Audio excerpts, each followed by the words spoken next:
Hey guys, tonight we're setting sail, not on some luxury cruise liner with all the amenities, but on a much humbler vessel. Imagine you're standing on the deck of a double-hulled canoe, the scent of salt and damp wood filling your nostrils, the vast, inky expanse of the Pacific Ocean stretching out around you. There are no GPS signals here, no radar, no satellite maps beaming down comforting blue lines to show you the way. Just you, the stars, the waves, and a profound, almost mystical understanding of the natural world. This isn't your average Sunday afternoon paddle. Oh no, you're embarking on voyages of thousands of miles, across an ocean so immense it dwarfs continents. You'd probably be completely lost within an hour, frantically searching for your phone signal. And trust me, there isn't one out here. So, before you get comfortable, take a moment to like the video and subscribe, but only if you genuinely enjoy what I do here. And while you're at it, drop a comment below with where you're listening from and what time it is for you right now. It's always wild to see how far these sleepy history tales travel.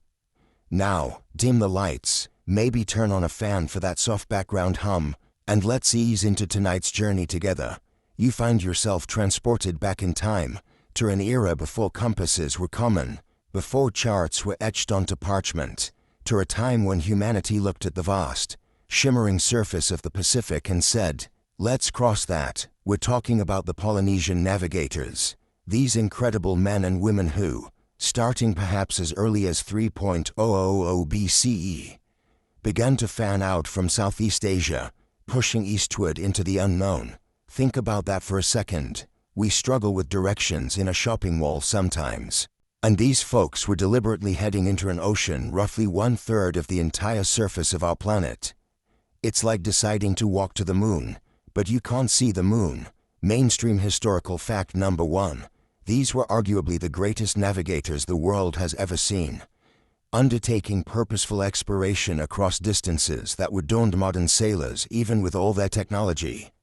What's truly astonishing, a quirky tidbit for you, is that many of these voyages were not accidental drifts.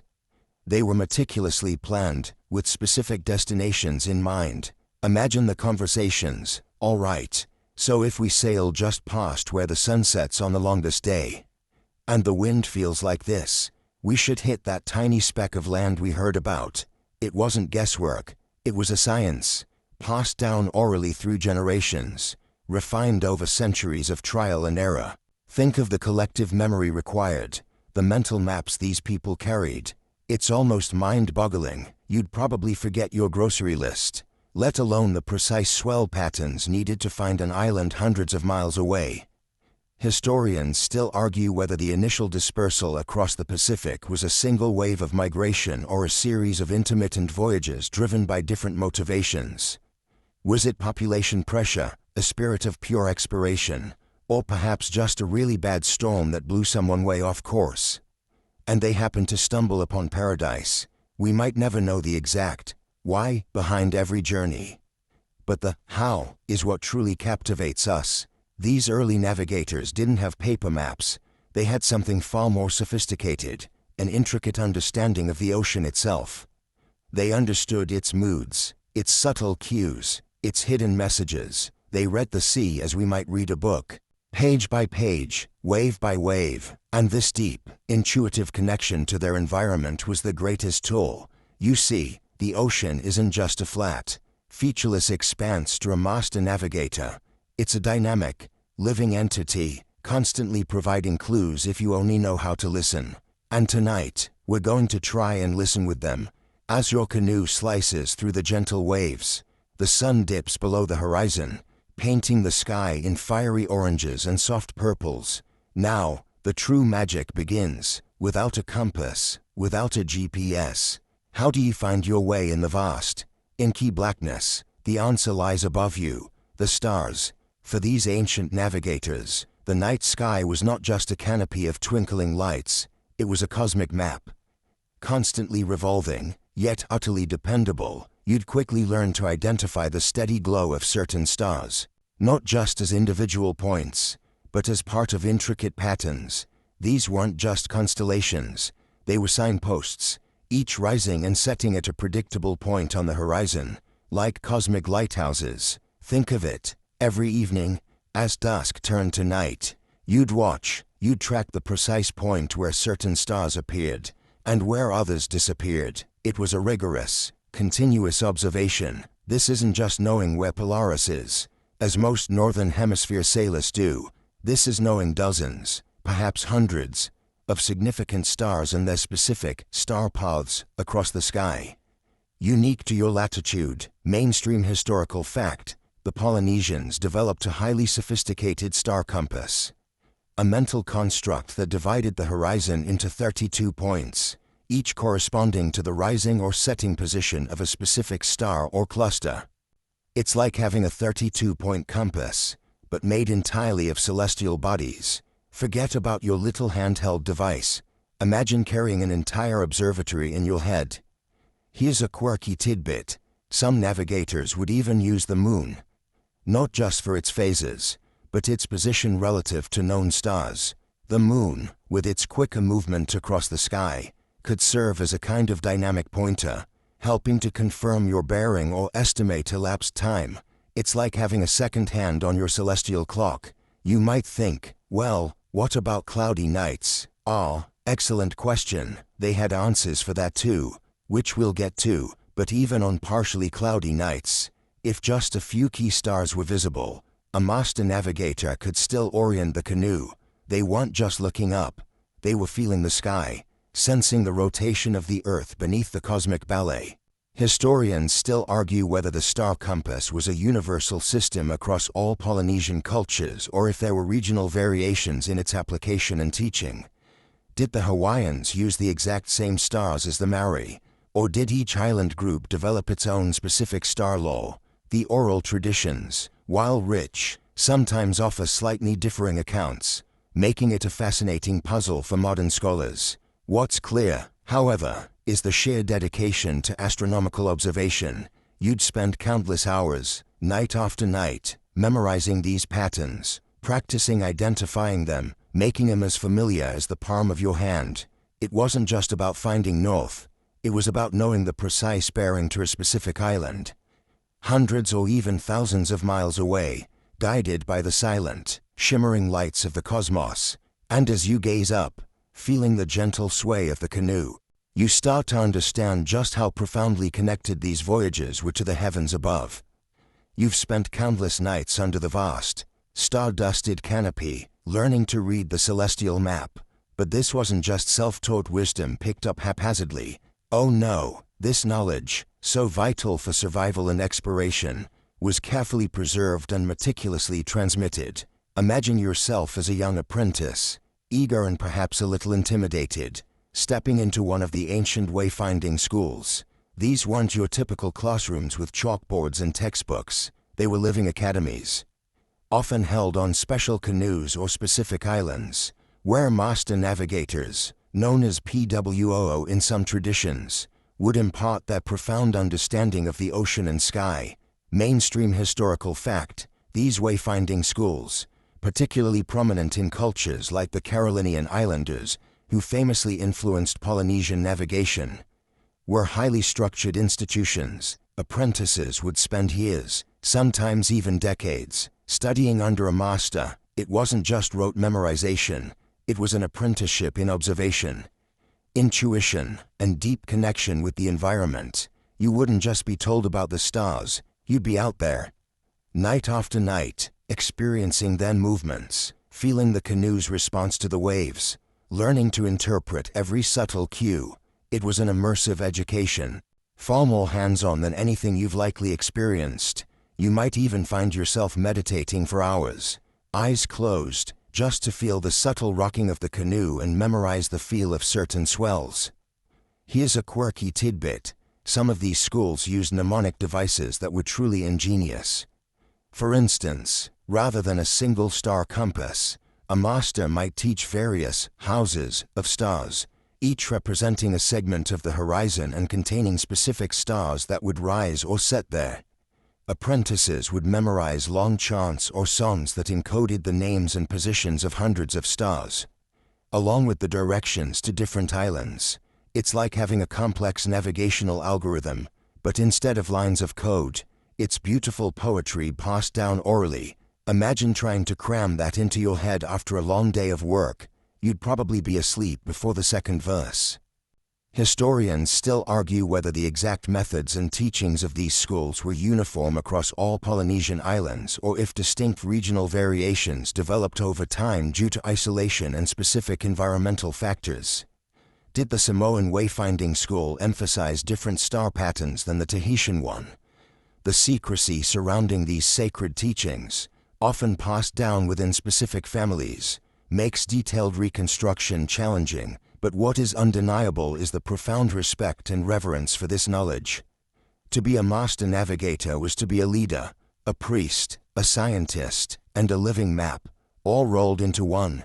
You are responsible for the lives on your canoe, for finding new homes, and for maintaining the vital connections between islands. And as you sit there, listening to the gentle lapping of the waves, you can almost hear the quiet, patient voice of a PWO master, guiding you through the mysteries of the cosmos. The stars provide your overhead map, but what about the invisible pathways just beneath your hull? This is where the ocean itself becomes your most intimate guide. As your canoe glides across the vast Pacific, you begin to sense something beyond the mere bobbing of the boat. You're learning to read the swells, not just the choppy, wind-driven waves that are obvious, but the deeper, more consistent, and incredibly subtle undulations of the ocean. These are the true highways of the sea, carrying information from thousands of miles away. Mainstream historical fact: master navigators could identify distinct sets of ocean swells, each generated by distant storms or consistent wind patterns, which would propagate across the ocean for immense distances. Each set of swells would arrive from a specific direction, acting like an invisible compass needle pointing towards or away from land. Imagine lying in the canoe at night, perhaps with your ear close to the hull, feeling the rhythm. You differentiate between a swell coming from a storm near your home island versus one originating from a distant, unseen landmass. It's like being able to tell, just by feeling the vibrations in the floor, if a bus or a truck is coming down the street. But on an oceanic scale, here's a quirky tidbit. Some navigators would even describe the feeling of these swells using remarkably poetic language. They might talk about a long, tired swell coming from a certain direction, indicating a very distant source, or a lively, dancing swell, suggesting closer land. They weren't just feeling the rise and fall, they were sensing the subtle pressure differences, the specific period between wave crests, and the way the canoe responded to each type of swell. You'd be taught to lie down in the canoe, closing your eyes, to better isolate the feeling of these deep ocean swells, filtering out the chaotic surface chop. It's a level of sensory awareness that most of us, accustomed to concrete roads and stable ground, can barely fathom. You'd probably just feel seasick. Historians still argue whether the ability to read swells was primarily learned through conscious instruction and observation, or if there was an element of intuitive, almost subconscious, understanding that developed after years of exposure to the ocean.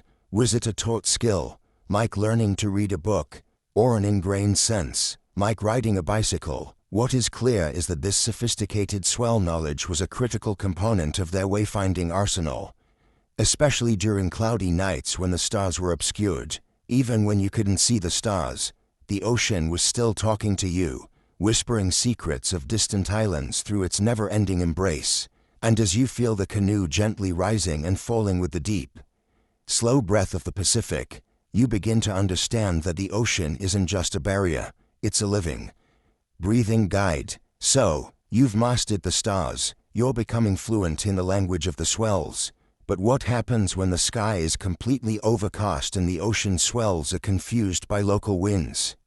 This is where your eyes, sharp and ever watchful, turn to the very edges of the world around you, seeking out the subtle hints that distant land is near. You'd be looking for cloud formations and the behavior of birds. These weren't just pretty things to observe, they were vital clues, telltale signs etched into the very fabric of the atmosphere and the animal kingdom. Mainstream historical fact: Master navigators could discern the presence of land long before it was visible on the horizon by observing specific types of clouds. Clouds that form over landmasses, especially high islands, often have distinct shapes, colors, or patterns compared to those forming over open ocean. They might appear whiter, more stationary, or form in distinct piles that don't dissipate like typical oceanic cumulus. You'd learn to differentiate between a cloud that's just a cloud and a cloud that's actually a mountain hiding behind the curvature of the earth. It's like being able to tell, just by looking at the steam rising from a kettle, if someone's making tea or just boiling water for pasta. Here's a quirky tidbit. Some navigators even paid attention to the color of the water itself.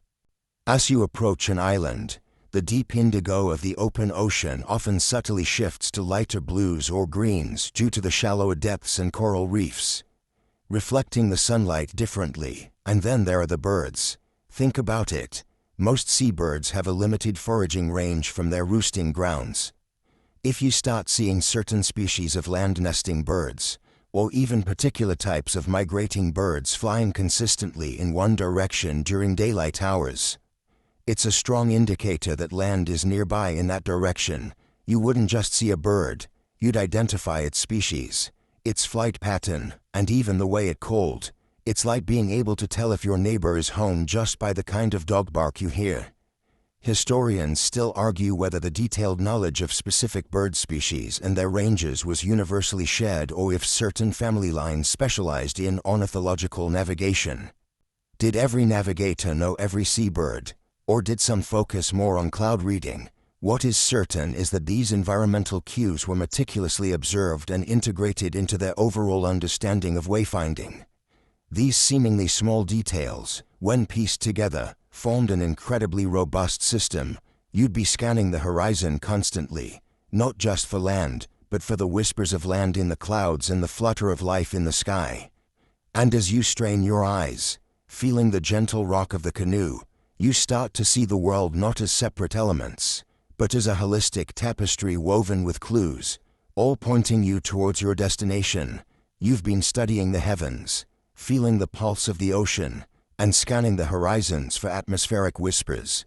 But how do you transmit this incredibly complex, ephemeral knowledge to others? How do you create a tangible record, a teaching tool, without paper or modern instruments?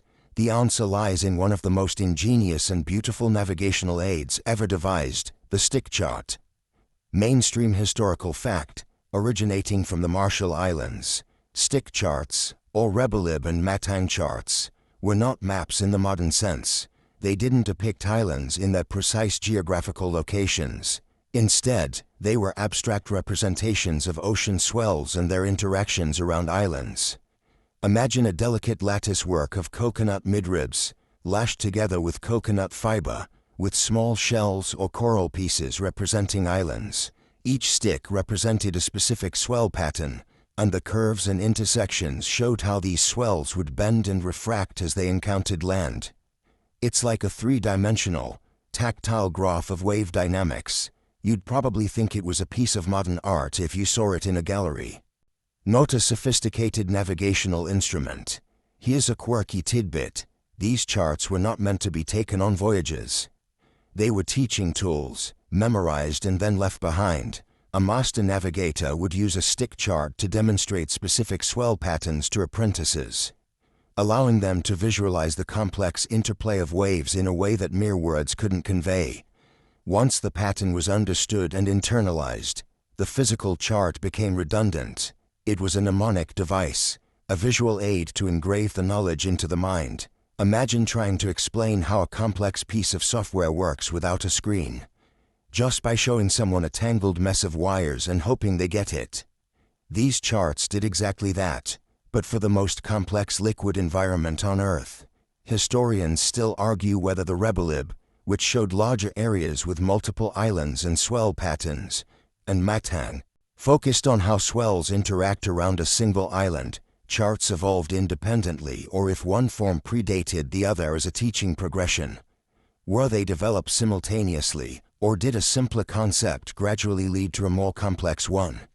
Regardless, Their existence highlights the deeply integrated sensory and intellectual approach these navigators took. You wouldn't just look at a stick chart, you'd feel it. Tracing the parts with your fingers, imagining the swells, and listening to the master explain the nuances. And as you gently run your fingers over the intricate lashing of a hypothetical stick chart, you begin to appreciate the layers of wisdom embedded in these seemingly simple objects. You've absorbed the celestial wisdom and the ocean's silent rhythms, even explored the ingenious stick charts, but none of this would matter without the sturdy vessels that carried these incredible navigators across vast distances. Forget those massive, multi-decked European sailing ships. The Pacific Voyages relied on something far more elegant and surprisingly advanced: canoes crafted from natural materials. With coconut fiber technology playing a crucial role. Mainstream historical fact: the double-hulled canoe was the pinnacle of Polynesian seafaring engineering. These canoes, often dozens of feet long, sometimes even over 100, consisted of two parallel hulls lashed together by a platform. This design provided stability for long voyages, allowed for larger cargo and passenger capacity, and created a stable working platform for sails. But what held these magnificent vessels together? It wasn't iron nails or modern epoxies. It was precisely braided and twisted coconut fiber. Or senet. This wasn't just any rope. It was a testament to meticulous craftsmanship and an intimate understanding of natural materials. You'd probably snap your modern synthetic ropes trying to replicate the strength and durability of their senet. Here's a quirky tidbit: the process of making senet was incredibly labor-intensive and involved specialized knowledge.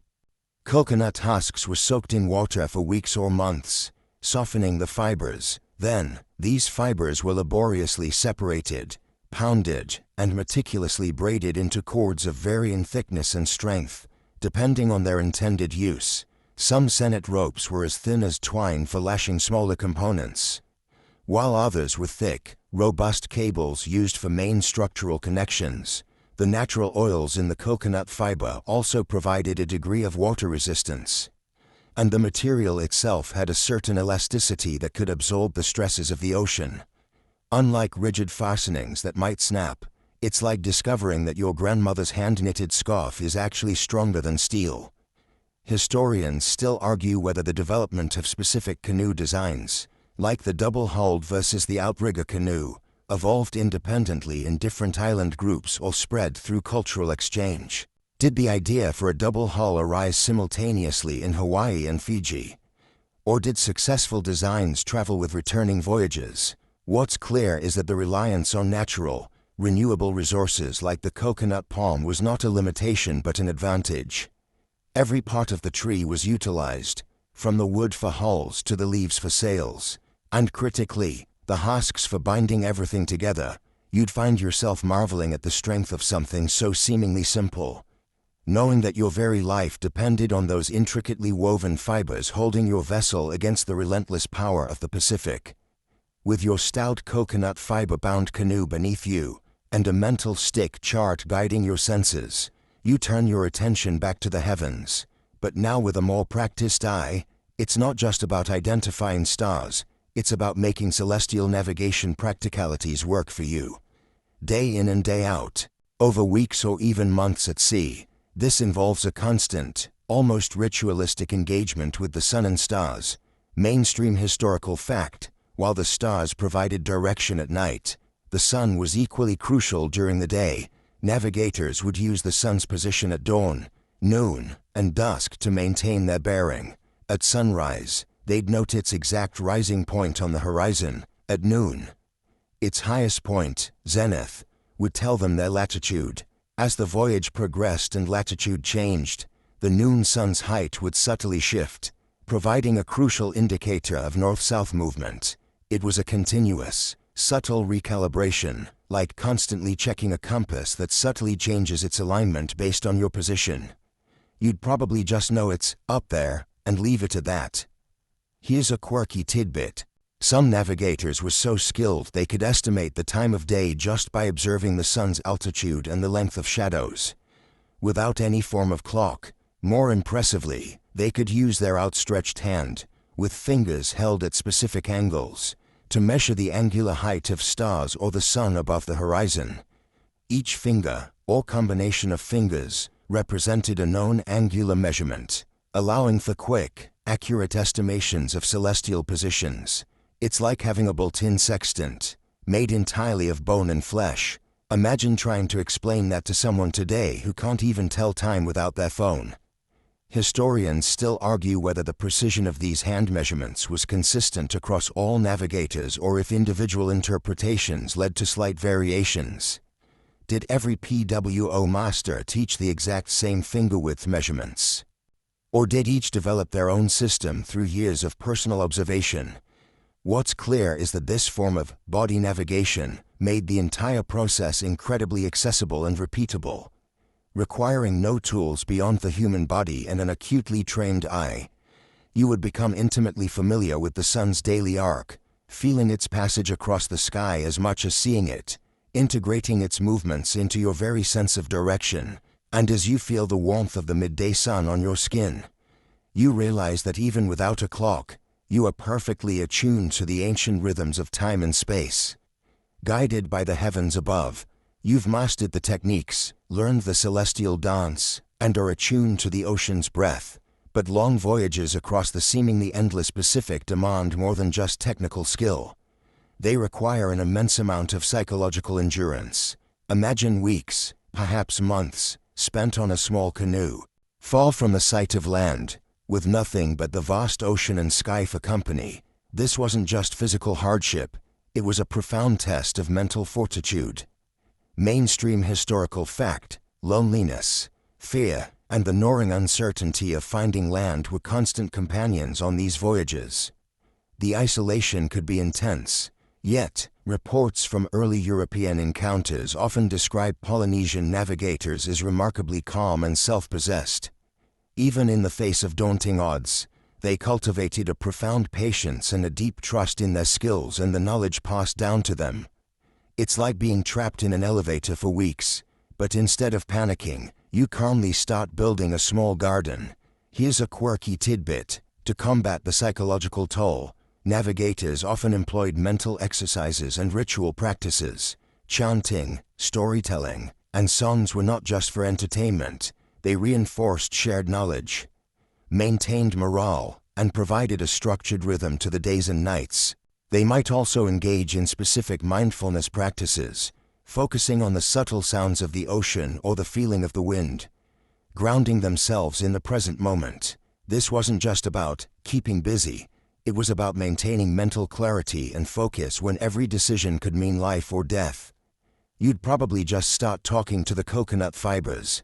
Historians still argue whether the spiritual and ritualistic aspects of wayfinding were primarily a coping mechanism for the immense psychological stress or if they were deeply integrated components of the navigational system itself, seen as essential to gaining favor from deities and ensuring a safe passage.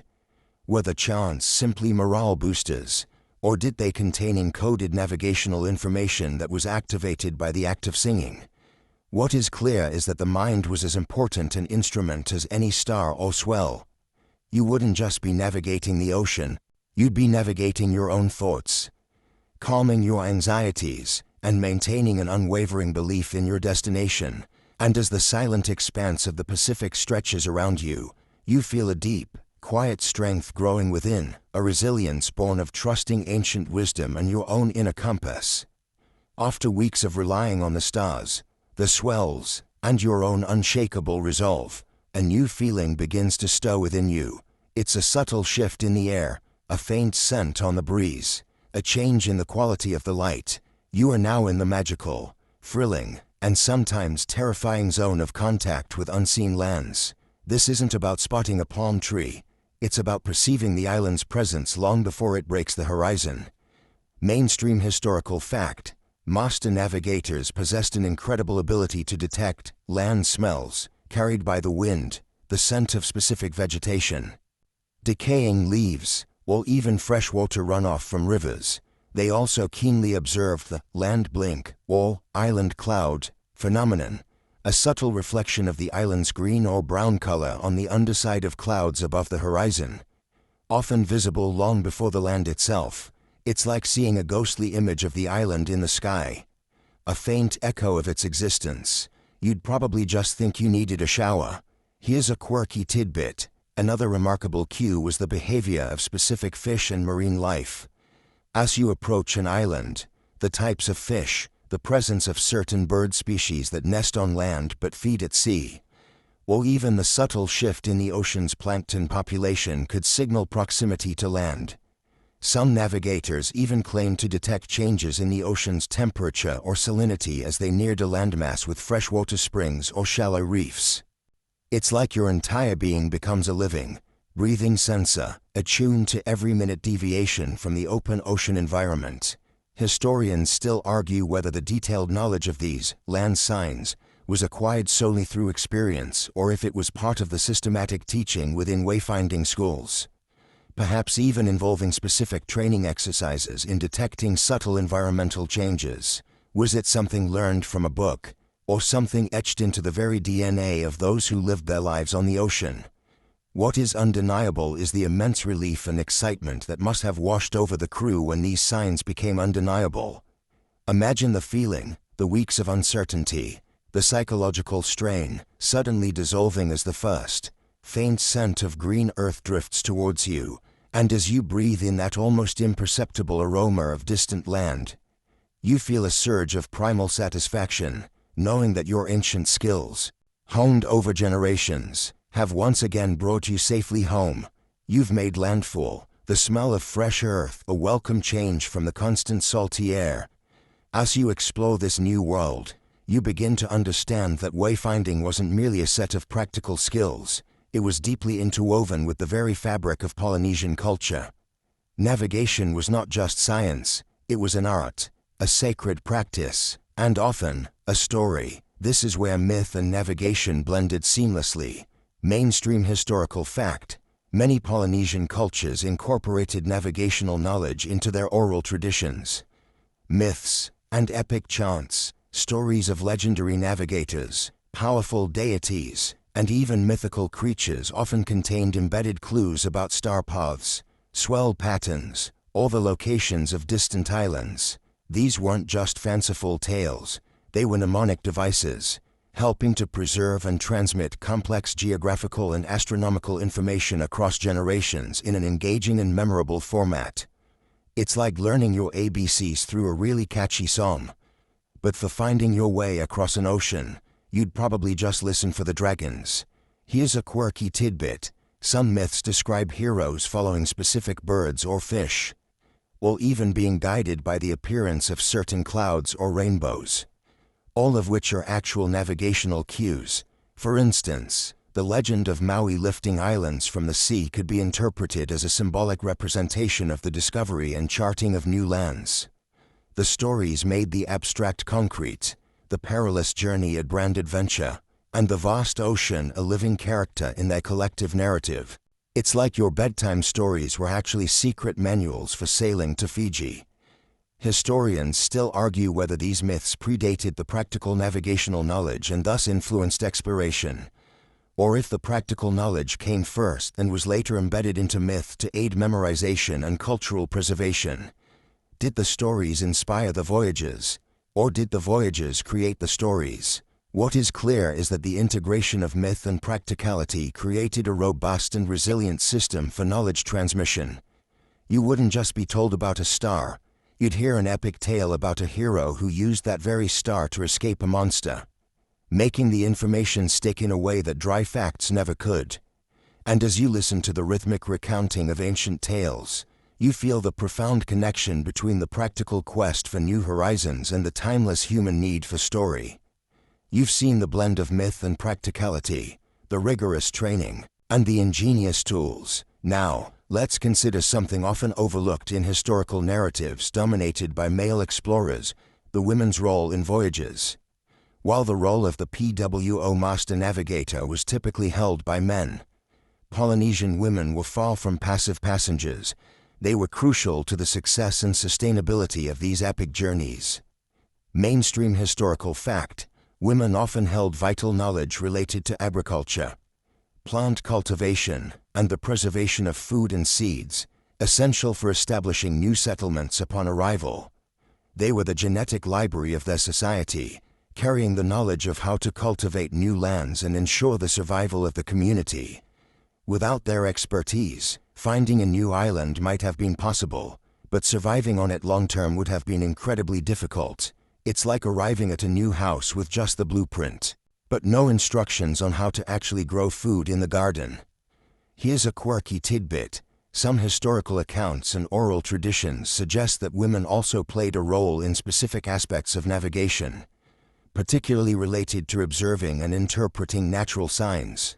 For instance, their close observation of bird patterns or the characteristics of ocean currents while fishing closer to shore could have provided critical information.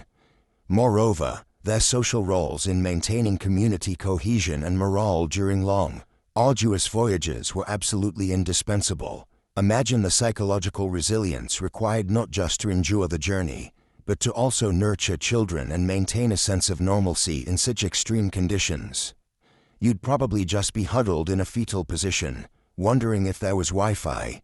Historians still argue whether women actively participated in the PWO navigation schools as apprentices, or if their knowledge was acquired and passed down through different, perhaps less formal, but equally vital, channels. Were there female navigators whose stories have been lost to time, or did their contributions lie primarily in the essential support roles that made the voyages feasible? What is clear is that these voyages were not solitary endeavors by heroic men. They were collective efforts, requiring the combined knowledge, skills, and endurance of the entire community. And as you consider the strength and quiet resilience of the women on these ancient canoes, you gain a deeper appreciation for the complex, multifaceted nature of these extraordinary journeys.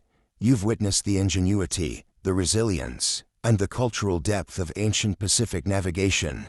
Yet, like many profound human achievements, much of this invaluable knowledge faced periods of decline, nearly becoming lost knowledge lamented. The arrival of European explorers and subsequent colonial influences gradually eroded many of these traditional practices. Mainstream historical fact, with the advent of European-style sailing ships, charts, and instruments, the practical need for traditional wayfinding skills diminished.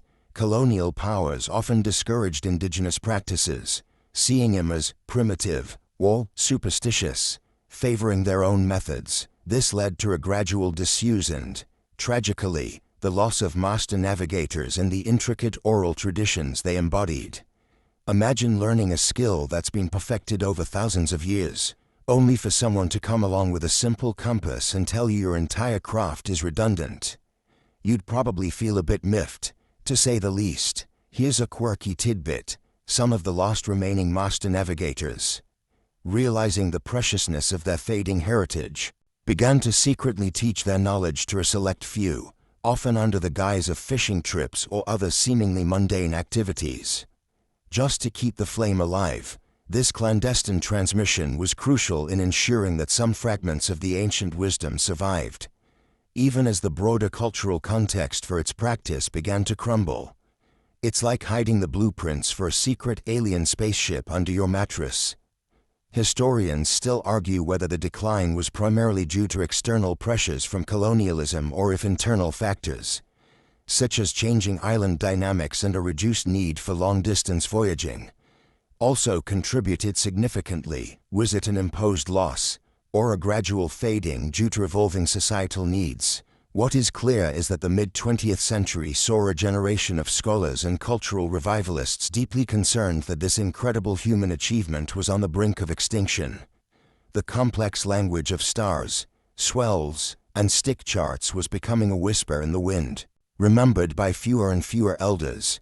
And as you reflect on this fading wisdom, you feel a pang of melancholy, understanding the weight of centuries of accumulated knowledge teetering on the edge of oblivion. You felt the weight of forgotten knowledge, the silence left by fading traditions. But the story of Pacific navigation doesn't end there. In a powerful testament to cultural resilience and human ingenuity, the late 20th century saw a remarkable modern revival effort, a conscious, passionate push to reclaim and restore these ancient wayfinding skills.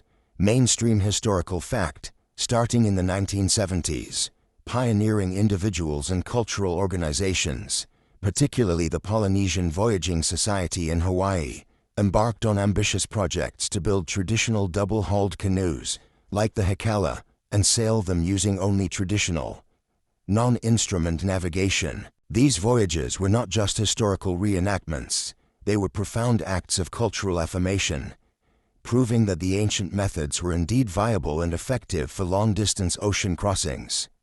It's like deciding to rebuild a medieval castle using only medieval tools, and then actually living in it. Here's a quirky tidbit.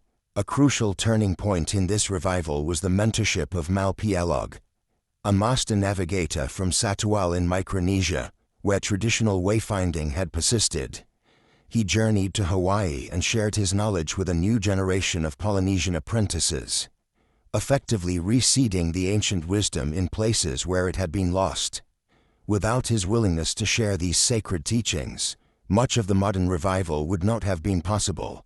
Imagine being the last person on Earth who knows how to operate a specific kind of ancient supercomputer, and then deciding to teach a bunch of eager students. Historians still argue whether the Hekala voyages and subsequent educational initiatives fully replicate the original wayfinding experience. Given the different cultural contexts and the presence of support vessels for safety, do these modern voyages truly capture the isolation and existential risk faced by ancient navigators? Or are they a necessary, albeit slightly modified, bridge to the past? What is clear is the profound impact these revival efforts have had, not just on navigation, but on cultural pride and identity across the Pacific. You've witnessed the passing of knowledge from elder to youth, the painstaking effort to reconstruct ancient vessels, and the thrill of new generations learning to read the stars and swells once more. And as you feel the stirring of hope, you realize that some wisdom, once thought lost, can indeed be rekindled, illuminating new pathways forward by looking back. You've journeyed from the earliest concepts of oceanic travel to the powerful modern revival of these ancient skills. Now, as our voyage together draws to a close, let's reflect on the profound and enduring legacy of these Pacific voyages. Their achievements are not just a footnote in history, they represent a pinnacle of human adaptation, knowledge, and courage that continues to resonate today. Mainstream historical fact: the Polynesian navigators successfully explored and settled nearly every habitable island in the vast Pacific Ocean, covering distances far greater than any other maritime culture of their time. This grand dispersion, populating a quarter of the globe's surface, stands as one of humanity's greatest feats of exploration, demonstrating an unparalleled mastery of maritime technology and environmental understanding. It's a testament to what humans can achieve with deep observation and ingenuity. Long before satellites and supercomputers, you'd probably just get a taxi. Here's a quirky tidbit: the genetic and linguistic connections across the Pacific Islands today are living proof of these voyages. From Hawaii to New Zealand, from Easter Island to Fiji, the shared ancestry, similar languages, and cultural practices are direct echoes of those ancient canoes pulling ashore on new horizons. It's like finding out everyone in your neighborhood is related because one adventurous family decided to explore every single cul-de-sac. Historians still argue about the exact timing and precise routes of every major migratory wave, with new archaeological and genetic evidence constantly refining our understanding. Were certain islands settled directly from central Polynesia, or did people take longer, indirect paths? What is clear, however, is the undeniable human spirit that drove these explorations. It was a spirit of curiosity, resilience, and an unwavering connection to their environment. These navigators weren't just searching for land, they were seeking new homes, new lives, driven by a profound need to explore and to thrive. And as the metaphorical waves gently rock your sleep-bound vessel, consider the sheer determination of these men and women. They didn't just sail across an ocean, they navigated by an entire universe of knowledge: the stars, the swells, the birds, the clouds, even the very scent of the wind. They remind us that the most sophisticated tools are sometimes not external instruments, but the finely tuned senses and minds of humans deeply connected to their world. Their legacy is a whispering reminder that the vastness of our planet, and indeed the universe, can be understood and traversed, not by conquest, but by quiet observation and profound respect. The journey now softens, the gentle sway of the ancient canoe becomes imperceptible. The stars, once sharp guiding lights, begin to blur into a comforting haze. The rhythmic lapping of the water against the hull fades into a soft, consistent hum, a lullaby from the deepest ocean. You are no longer on the vast, open sea, but drifting in a peaceful stillness, carried by the memory of distant waves and whispered wisdom. Your senses, once alert to every clue, now quiet, settling into a deep calm. The warmth of the sun, the coolness of the night, the feel of the ancient fibers, all blend into a soothing blanket of history.